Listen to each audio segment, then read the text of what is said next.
Hello everyone out there, it's Die-Hard Gamer here, back once again, and as you can see, I got myself another package from KidShoryuken, which means that it is that time once again, ladies and gentlemen, to go over the games that I got in the latest game box.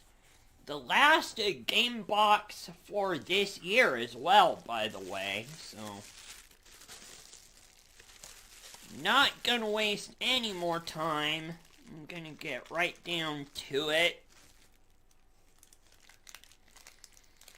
But before I get to the games, I did ask Jim to get me some stuff from the Akihabara container that had a Konami-focused, a classic Konami-focused store in there, in the Akihabara container for the second time, so I'm gonna go over some of those items real fast. First up, we got a keychain. Design that looks like a PC Engine Hue card. For those out there who don't know, the PC Engine is the Japanese version of the TurboGrafx 16. This is very awesome.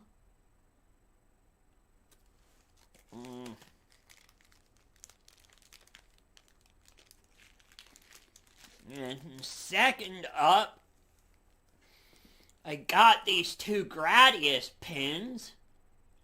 One of them says Omedetou 35th anniversary. Can't believe that it was the 35th anniversary of Gradius this year, which was something that completely skipped my mind. So, that was really awesome. Let's see. Next up, I got myself a Gradius wristband, or Jim, rather, got me a Gradius wristband.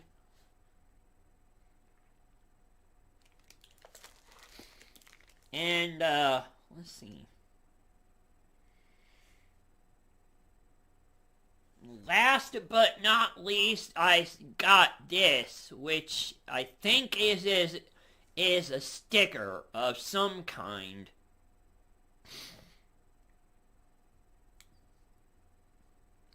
And if you move it while it's in the light, it will, do this really awesome thing when it's in the light, so that's awesome. Okay, so with those items out of the way, let's get right to the games.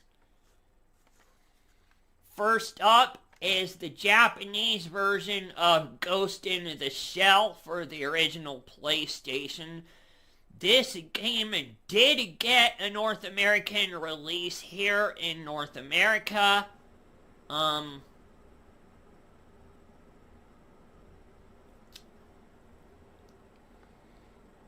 And to be quite honest, I have not played any of the Ghost in the Shell video games, to be honest. So, this is going to be interesting. Which is what I kind of end up saying a lot with games that I haven't played, so.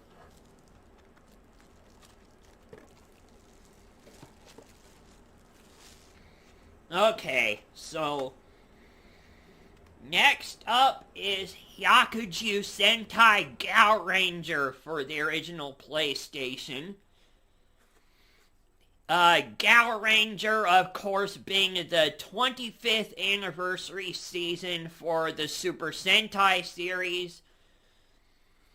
And the action footage as well as the props were used for Power Rangers Wild Force, the 10th anniversary season for Power Rangers. So this is a game that I was considering getting later on at some point, but I don't have to do that now that KidShoryuken has purchased it for me, so I'm very happy about that. Very happy to have this game in my collection. The only game that I don't have yet is Ninpu Sentai Hurricaneger, which was used for Power Rangers Ninja Storm. So, there's that. And last up for the games for the original PlayStation, Guyford. And this looks like the Guyford character. It looks like Ultraman.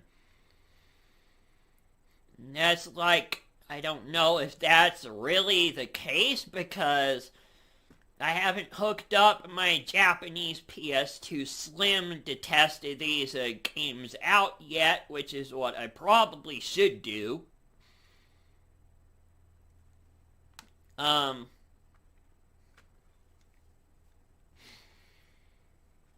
But there is what the game looks like with the jewel case open.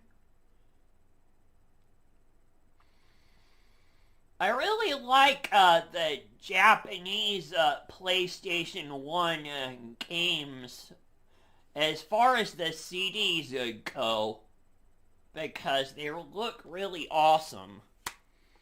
I kind of forgot to do that with Gowranger as well, so let me go back to this game and open that up.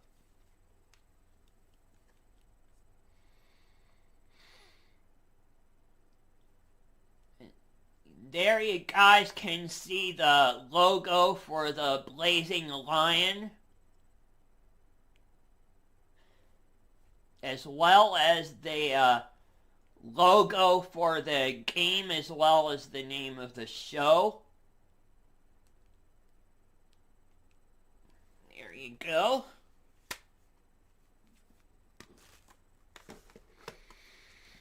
So those are all of the PlayStation 1 games that I got this month.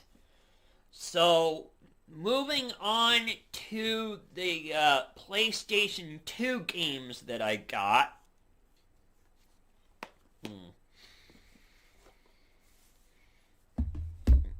First up, we have Puyo Puyo 2 for the PlayStation 2, which is a part of the Sega Ages 2500 compilation.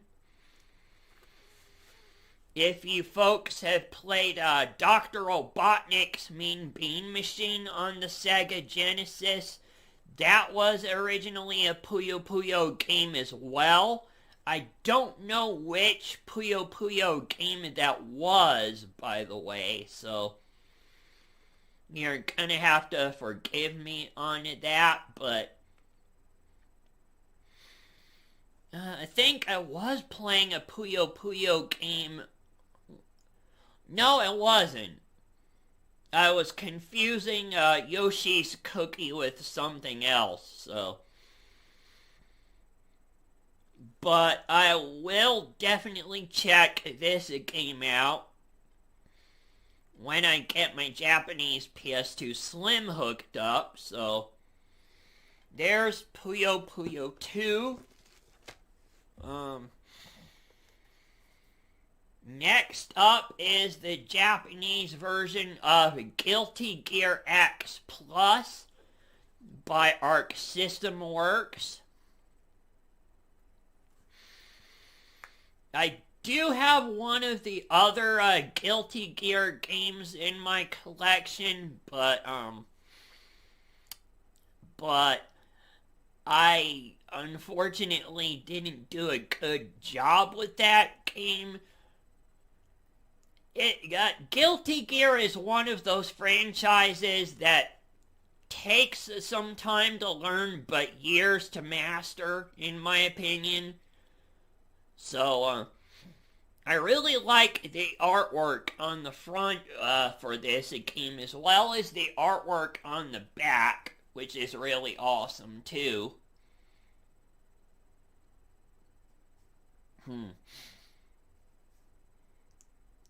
So there's Guilty Gear X Plus by Arc System Works, who are now the IP owners of the Kunio-kun franchise. What's it? Last but certainly not least, we have Wander and the Colossus, which is the Japanese version of Shadow of the Colossus for the PlayStation 2. There's also a PlayStation 4 remake of this game, which came out. And I gave this game a shot a long time ago, and I didn't really get it. I didn't really understand it all that well. Now that I have the Japanese version of this game, I think I will get the PlayStation 4 remake of this game and give it another shot, because from what I've heard, Shadow of the Colossus and Ico are definitely two of the most well-known and more popular PlayStation 2 games out there for the console. So, I'm definitely going to be giving this game another shot, even though it is the Japanese version. I did see somebody else play the Japanese version of Ico, but I don't know about the Japanese version of Shadow of the Colossus, to be quite honest. That was another Twitch streamer that I watched. So, anyhow, with all of that being said, those are all of the games that I got for my game box for this month. So I'm gonna lay that back down here and take all of those games out later after I'm done recording this. I was going to make this video yesterday, but I was streaming during that time. And speaking of streaming, if you folks haven't checked out my Twitch channel, twitch.tv/diehardgamer1983. Yesterday I played the Shin Megami Tensei 3 Nocturne HD Remaster, as well as aired more episodes of Captain N, as well as GamePro TV from the 80s and the 90s. Tomorrow on my stream Tomorrow on my stream I'll be going back to Shin Megami Tensei 5 for the Nintendo Switch. I'm still on my casual playthrough of that game. Then on Tuesday, I will be checking out some Japanese import games for the PlayStation 1 as well as the PlayStation 2. I will have to get my Japanese PS2 Slim hooked up for that, though. So anyhow, if you folks like watching classic television, that has to do with video games from the 80s and 90s, as well as the fact that you like watching somebody who has a really relaxed and chilled personality, then please feel free to check out my Twitch channel. Other than that, I'd like to thank KidShoryuken for continuing to get these game boxes out to everybody, despite the difficulties that he's been having lately.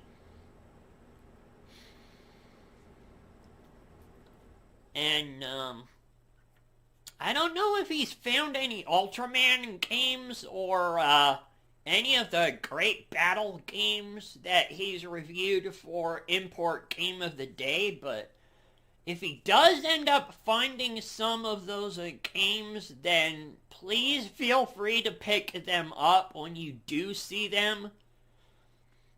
I know that there was an Ultraman game for the original Game Boy as well, but just looking at the gameplay footage of that, it didn't look like it was really all that great. So, anyhow, enough rambling on. So, I'd also like to wish each and every one of you folks out there a Merry Christmas as well as a Happy 2022. Let's hope that the semiconductor shortage sorts itself out so that PlayStation 5s can be more readily available and that more people can afford to get them. So, anyhow, I've rambled on for long enough. I'll see you guys sometime in a couple of months in the first, maybe February of 2023, February or March of 2022, not 2023. See, my brain is all scrambled right now. Anyhow, I'll catch you guys later. Have a very happy as well as safe Merry Christmas as well as a Happy New Year. And I'll see you guys when I get my next game box. Until then, this has been Die Hard Gamer signing out.